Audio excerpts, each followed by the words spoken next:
Good morning, good afternoon, and welcome to the first Arbortext Monster Garage session. With Arbortext in your tool chest, you can do anything.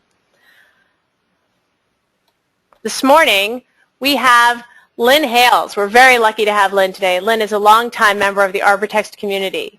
If you've been around the community at all, you've run into Lynn, heard his name, or had your picture taken by him. It's a pretty good chance. Lynn is going to give us some of the basics behind how Arbortext and most XML authoring tools work. Then he's going to tool around the editor and give us all the basics we're going to need to wrench on our environment here in the Monster Garage. Many of us get tool requests from our users. They're always asking us, hey, can you make it do this? Well, today you're going to learn enough of the basics so that you too can start thinking about many things you can do here in the Arbortext Monster Garage. My name is Liz. I'll be your moderator today. I'd like to advise everyone that today's presentation will be recorded for replay purposes. Before we begin, I'd like to go over a few logistics. If you're using audio broadcasting, please make sure your speakers are turned on and the volume is turned up. If at any time you experience technical difficulties, use the question window in the GoToWebinar panel and I'll be with you shortly. The lines are muted. If you have questions during the session, please feel free to submit them through the question window. Unless you tell me otherwise, I'll ask your question for you at the next opportune moment. However, if you'd like to be unmuted so you can ask the question directly to our presenter, please just let me know. We'll answer questions during the presentation and at the end. We very much intend this to be an interactive session, so the more interaction you have with our speaker, the happier he and the rest of us will all be. So please do not hesitate or be in any way concerned about wanting to be unmuted and interact with our shop coach, Lynn Hales. Now, I'll turn the presentation over to him. Lynn, it's all yours. Okay, well, greetings and welcome. Hopefully you can, as soon as I click the show my screen button here, you can start seeing my screen. What we're kind of going to do today is just go over a little bit of the very basics of Epic, a little bit. And first, we kind of, as Liz was saying a little earlier, I've been working with markup languages since probably the early 1990s, and with Arbortext specifically since probably 1994 with the first Windows version of it. And that's probably kind of a good lead-in as to some of the history of Arbortext. It originally started out back in the late 80s, probably about 89 or 1990, and it was a Unix-only application. And a rather expensive Unix-only application at around $5,000–$6,000 a shot. The first Windows version didn't come out until 1994 with version 5.3 for Windows. And since then, it has been coming out as both Unix and as a Windows-based tool. And in probably, I forget when it was, Liz might be able to tell me, Arbortext was bought out by PTC and 2005. Where we are now. This is where we are with it now. So don't want to spend a whole lot of time with the history. Within a 20-minute time frame, we're really short of it. But one of the things we want to hit on is, if you've never used Epic before, or Arbortext, if you've been around for a long time, how do you start it up?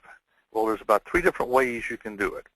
If you can go into if you're using Windows, you can use the file association and associate SGML, XML, or HTML files. And when you double-click on one of those files, it will open up the Arbortext window. You can use the icon. The icon is probably my favorite method of doing it because it allows me a little bit of capability of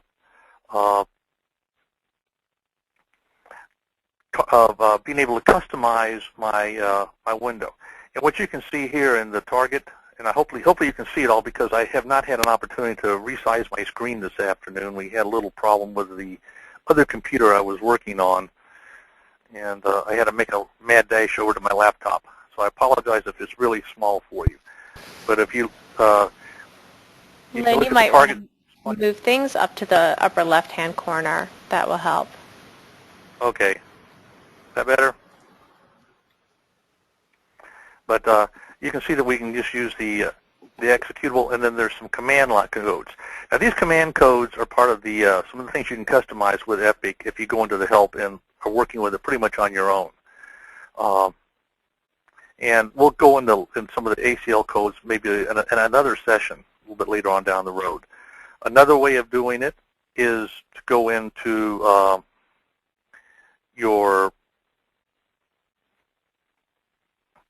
and double-click on the executable file itself under the bin folder. Just double-click on the editor, and it will bring up the Epic Editor window.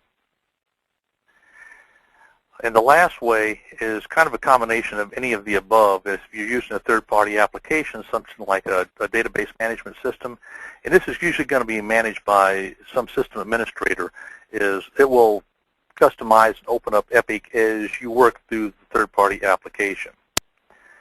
So one of the big things that happens, and we question, is when Epic opens up, what happens? Because some people, when I was working early on with Epic, one of the biggest questions we kept hearing was, well, it's real slow in opening up a file. And even today, if the file is rather large, even with some of the really faster computers, and my laptop is a Quad 4, and I got one file I've been working with. It still takes 5 minutes to open every time I open it. It's just sheer size. But what Epic does is it looks at various things. The first thing it checks is to see if it's an HTML or an XML file. And it tells if it's HTML or XML based by looking for the first line of the document instance, which will be the XML declaration, which I've got highlighted in blue right now. This will tell me if it's an XML file. If this line is missing, Epic will open the file up as if it's an HTML file. Even if the file was originally done as XML, Epic is one of the few applications that still deals with HTML, and if this declaration is not there, the file will open up and be treated as HTML. The next thing it does is it goes and looks for the doc type information. Looks for a doc, and it will then try to find either a DTD or a schema that matches that doc type name. And we'll then open that up and begin to parse your file. Excuse me, going down through, looking at all the entities that are in your declaration subset, looking at all the elements, all the attributes, and so forth that are there, and comparing them against the DTD.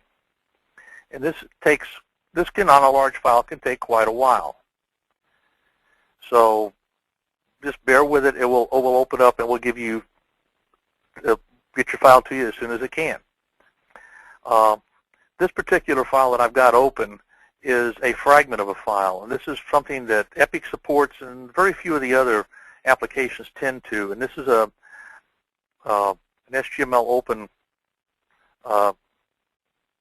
technical document for a DTD fragment that allows you to emulate an entire document, even if you don't have information that belongs prior to it.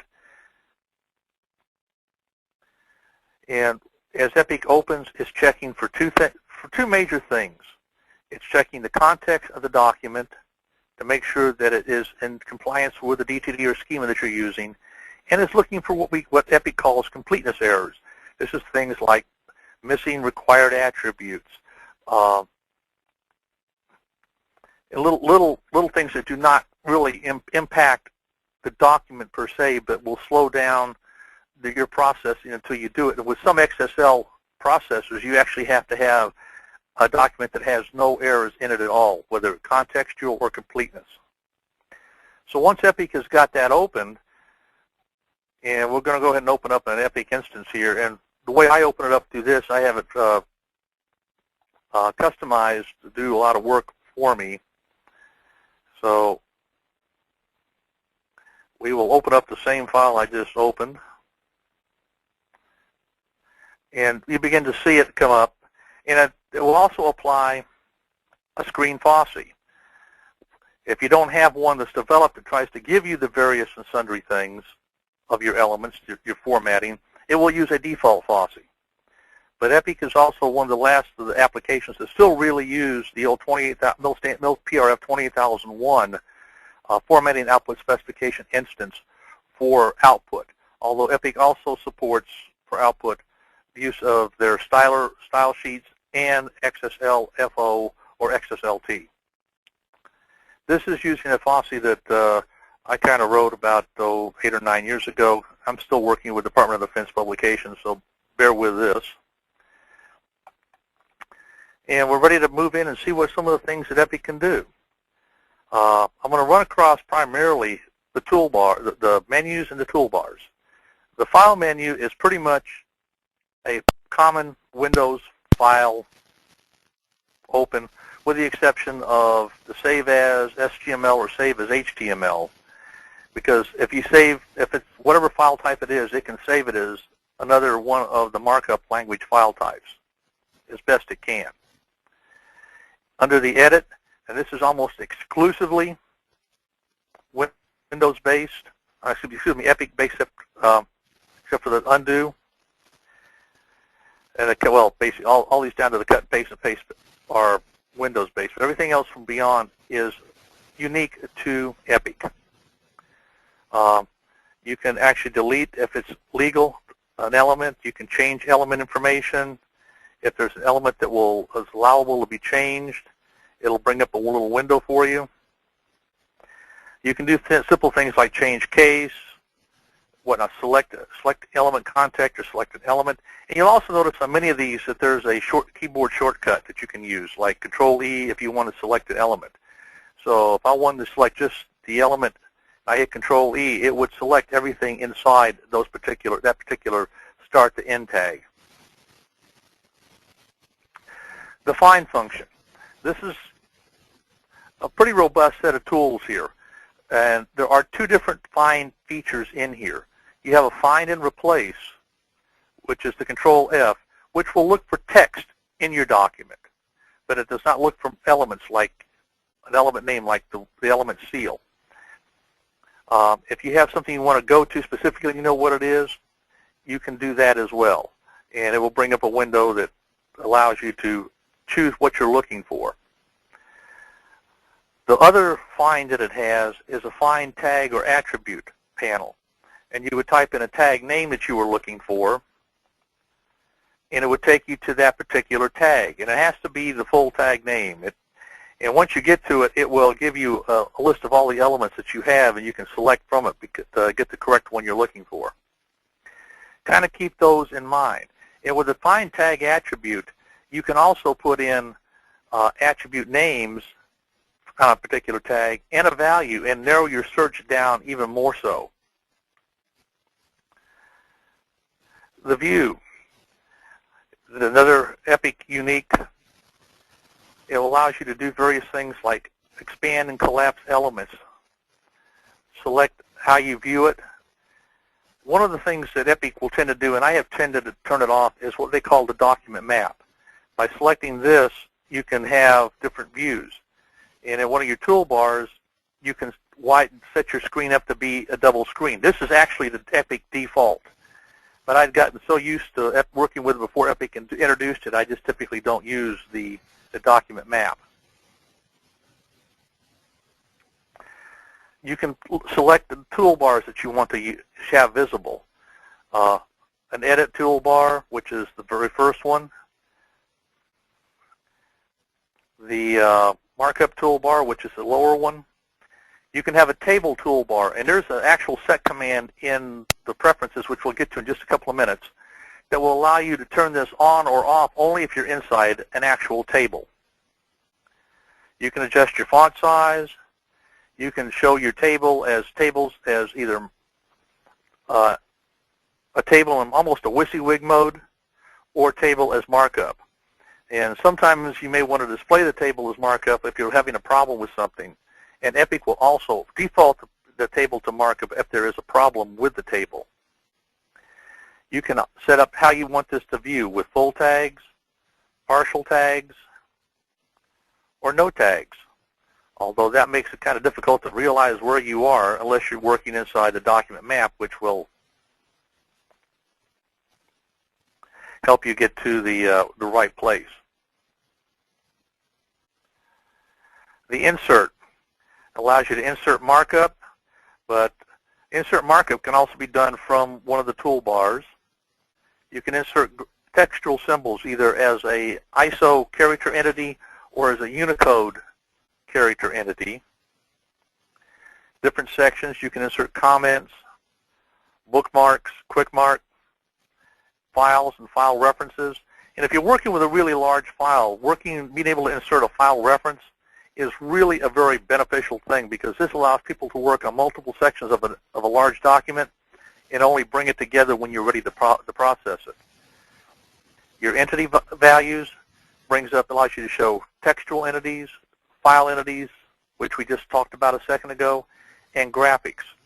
Now, graphics can be displayed one of two ways in EPIC, either as an entity record requirement. This is how either your DTD or schema will set this up, or as a file reference. The table will allow you, when you're in an area where you can insert a table, will be all highlighted up, and you can insert, delete, modify your tables. Most of this information here, again, is if you have a table set up and you have the table toolbar turned on, the table toolbar will allow you to do very much the same thing. Some of the tools that EPIC has: spelling, thesaurus, word count, ability to do macros, track changes. Now, tracking changes is something that if you have changed ability, tracking in your schema is entirely different. It's just not the same thing. This is something that uses Arbortext processing instructions to track your inserts and your deletions. So if you've got a change tool, a change element in your DTD or schema, you might want to consider using that versus change tracking. And also, if you're using if your document is liable to be used outside of EPIC, another application like FrameMaker or such and such, you would probably not want to use this, because the process instructions probably will not be read by anybody else. You can turn your context rules on or off. If you're using a lot of IDs, you can turn on this, and we'll give you a list of all your IDs. And this particular one has none at this point. But the main thing is down here are your preferences. And this will allow you to do a lot of setup uniquely to yourself. The first thing you will see, I'm going to keep this to my left, is you can turn full menus on or off. And what this will do is it will change some of the things you see in some of the menu selections. You can turn your table rulers off. You can provide a command line. And if you do any kind of work with some of the ACL commands, that might be something you want. If you don't deal with the ACL commands, you can turn it off.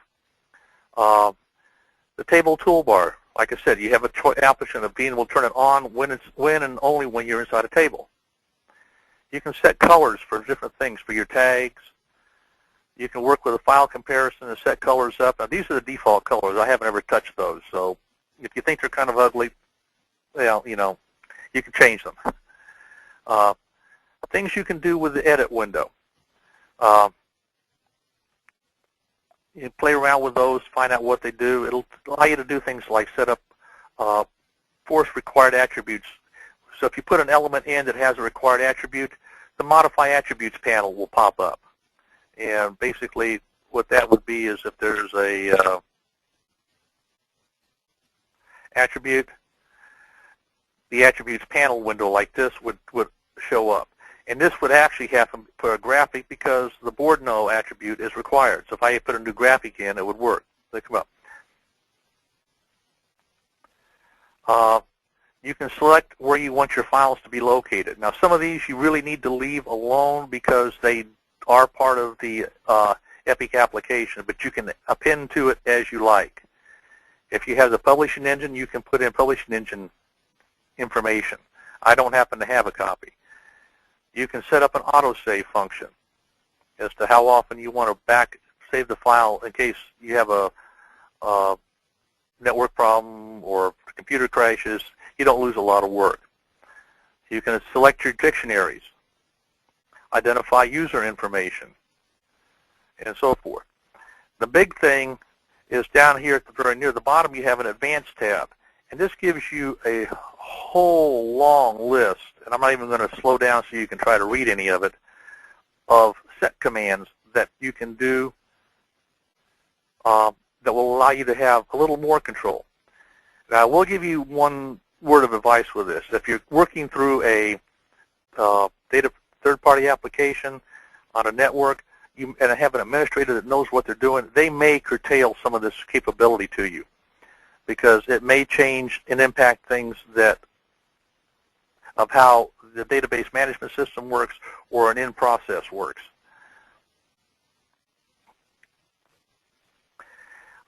You can select style, the styler. I have not really used styler a great deal, and Liz, is that an extra license fee on that one, I believe? For styler, editor comes with a license for styler to edit the screen view. Okay. The format option allows you to select the type of style sheet, save your style sheets, and work with your audit your style sheets. Now, this is one of the ones that I definitely know that if you turn full menus off, will not give you all these choices. Go down here to Preferences, and I'll do this real quick, and click Full Menus, and I go back over to my Format. You see I've only gone 4 choices now. I can do various things with my windows and with help. Now, there's 2 types of help with Epic. There is a basic editor help, and there is a larger help center. What you would need if you're just dealing with Epic Editor in itself is out of the Epic Editor help. If you've worked with Epic in the past, some of the help features that you might have been used to have been taken out and will now be in the Help Center. But both are available by just clicking, and you can go through, and they're pretty robust in the search capabilities and being able what you want to do. These last 2 menus are ones that I have put up there because of the work I've been doing. There's things I needed to do. I put in an ID generation tool so I can take care of generating an ID real quickly if I need one. So, this is really just, a quick nutshell overview of what you can do with Epic and how to get it up and running, and the places to start looking if you want to try to get into doing a little bit of customization.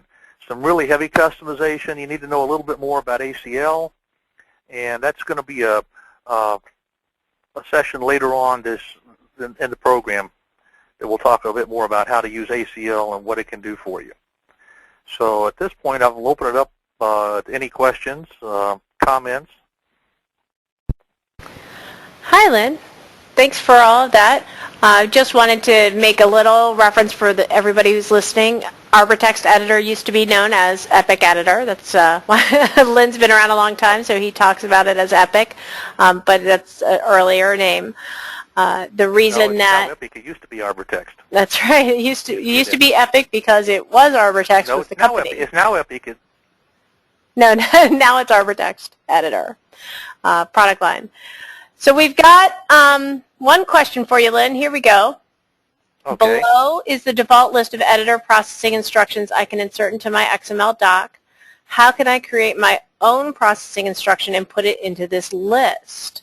There's font, hard space, hyphen point, inner word, but how do I add a new processing instruction to editor 5.3?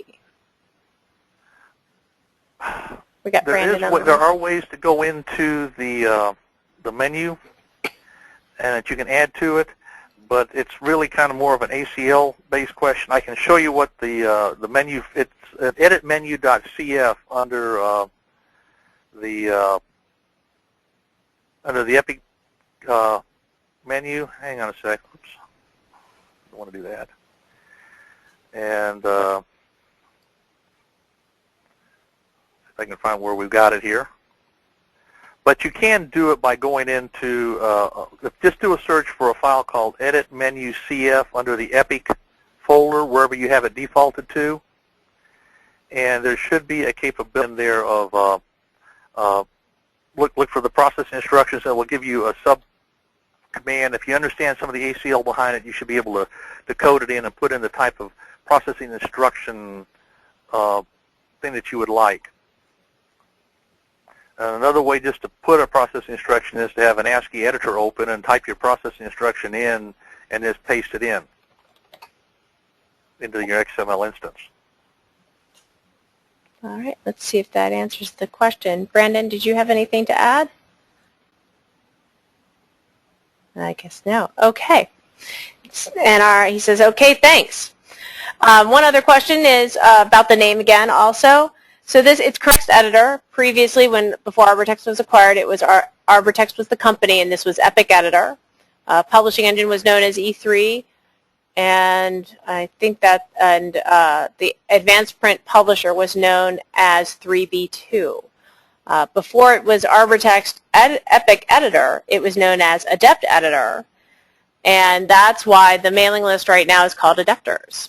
All of this is actually on Wikipedia for anyone who's interested. Here's our next question.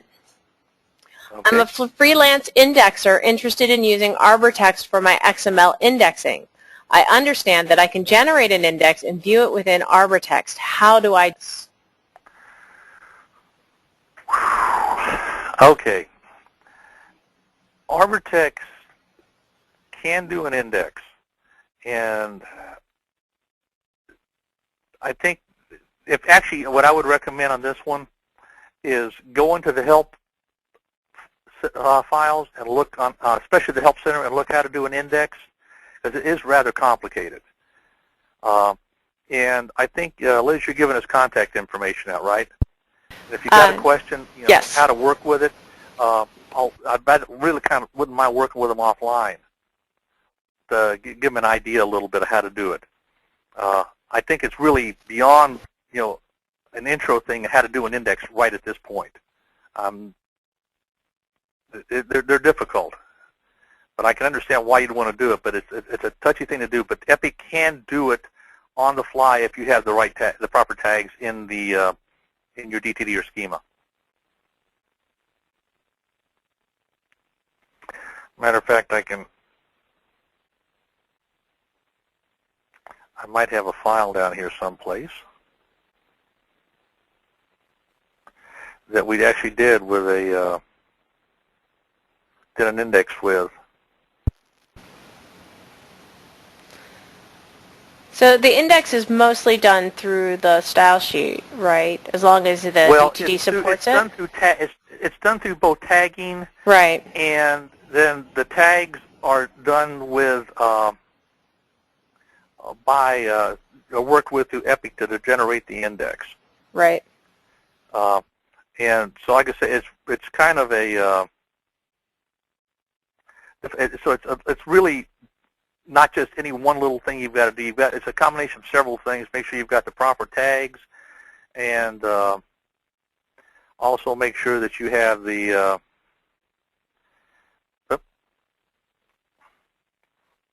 if you still got the screen. This index was generated through tagging and with Epic doing the out the PDF. So I said I'd be glad to help on the side of what to do within their DTD or schema to set the tags up so that Epic can work with it. But I think right now it's just I think it's really little beyond a beginner setup of what to do with Epic and how to get it running. Great. I'm not trying to jump away from it, but yeah, it's I agree with you. I am. Our question asker says, I appreciate those pointers offline. Thank you. All right. Any more questions? We'll wait a couple of minutes or so for people to finish typing them in. Hey, Lynn. Yeah. Lynn, this is Brandon Eibach.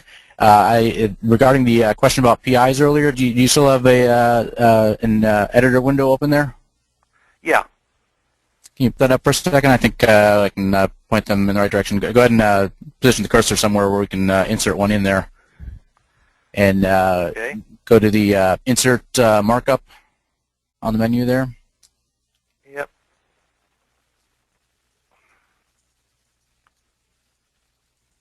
And then in the drop-down mode there, PIs. Let me move it over so people can see it. Sure. There you go. Yeah. And if you click on PI in the list there, it should pop open and let you type in anything you want there, and that includes the naming and the whole thing. There you go. And if you actually go and highlight that, hit insert there, and go to the edit menu, And if you have the full menus, it should have the edit selection as XML source near the bottom there. You can actually see exactly what markup it placed in there. And you can see that the entire contents of the PI there is whatever you typed in. So you can put in any kind of PI that you want.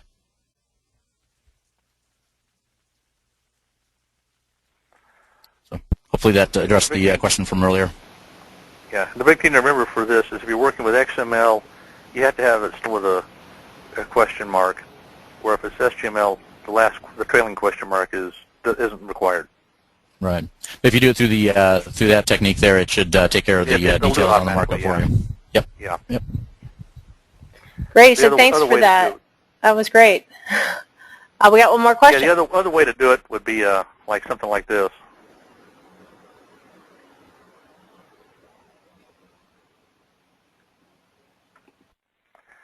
And I say with an accent, and you can do the same thing with from an ASCII editor. Right. All right, we have one more question for the shop coaches. Could you go over some of the commonly used and helpful commands that you type into the command line?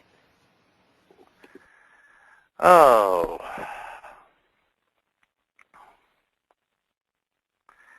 I'm trying to think of some of the, well, yeah, put me on the spot. I mean, there are some really nice ones, like one of the things I kind of failed to mention that Epic also does when it's opening up is it assigns what we call an object identifier. So if I wanted to know something about that element, and the one I've got the cursor next to here is the element forward. I could type in something like Eval, if I can spell Eval right.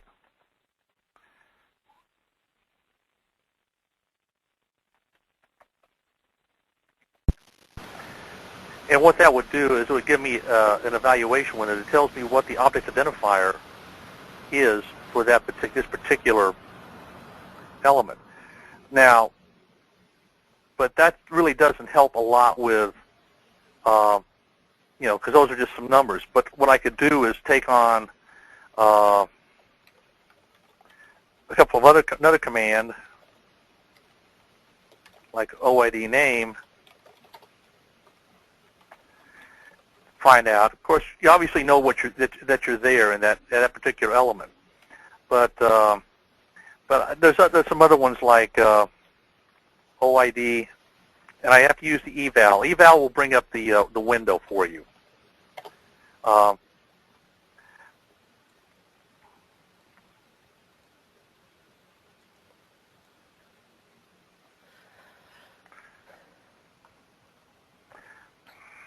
There we go. And yeah, although it helps if you do it all the way here. And I'm typing real fast here and letting my fingers get ahead of the. I'm trying to remember all the names. No, I'm trying to make sure I got enough parentheses. And what I just did there a minute ago was I evaluated the name of the parent of the current tag. So a major command you want to do is like the eval command, because it will give you some information.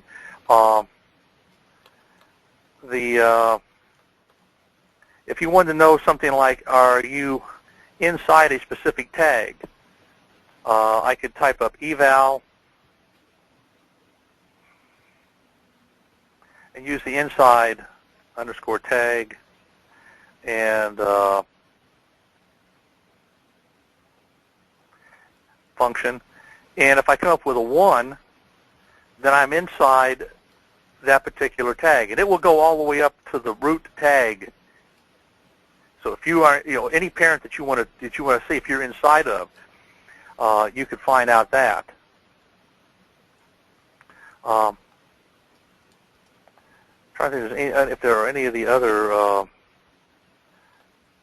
One that actually I forget what it is now. To just.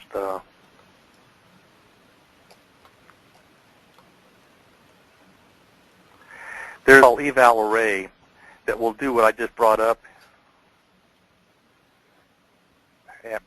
All right. Well, I'm going to stop us here a little bit. rather go through a whole bunch of them because we are covering the command line in a future session of the Arbortext Monster Garage. So be sure and come back and see us again for that time. All right, let me take control really quick back from you. Lynn, thank you. I couldn't ask for a better introduction to how all of that works.